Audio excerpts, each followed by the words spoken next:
Morning, folks. I just wanted to do a short video showing my sword collection that I got. Not much of one, but it's one I very much enjoy. Now, I tend to collect swords and bayonets, and I've got everything from 1917 models all the way up to World War II and Korean War. But the swords are kind of neat. I've got this sword display that I made, and right here it's got a couple of swords that were given to me by my command at the Texas Army National Guard, Royal Order of the Saber stuff. They gave me a few swords. I got 3 of them over the years. But this one right here is my Marine Corps sword, that I was authorized to wear while I was a sergeant in the Marines. But then I became sergeant first class in the Army later on. And so they've given me a couple of swords. Now, these are kind of cool. Let me get over here to my certificate, Royal Order of the Saber, that command gave me, amongst the other medals and stuff. But the one thing I wanted to show was this 1862 sword that I got. It's a Civil War sword, and it's an original because it's got the let me see if I can do this without making everybody seasick. It's got the inspector's initials that inspected this thing in 1862. There is an L.D. L. Dustin was his name. He was a sword inspector for the Army. And then, of course, it's got a 17 here and an X on that end. A 17 right there. This is an arsenal rebuild. They rebuilt this sword over the service life in the Cavalry.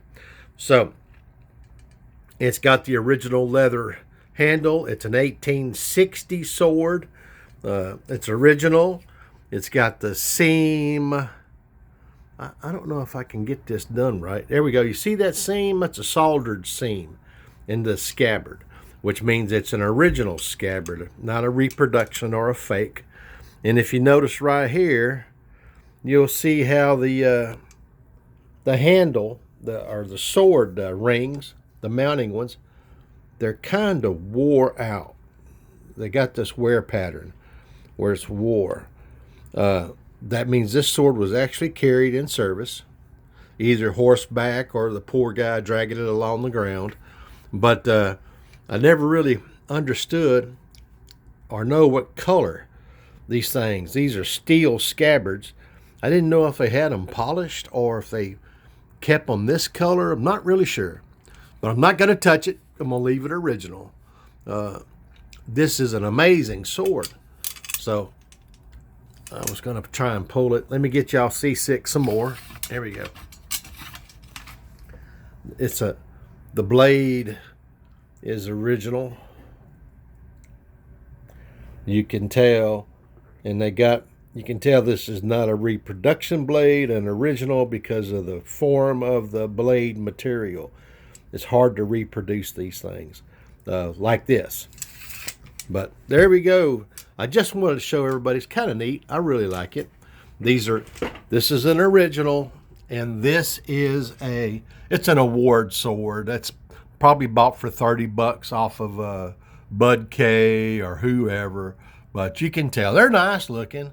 But hey, you get what you get, and it's patterned sort of after this one.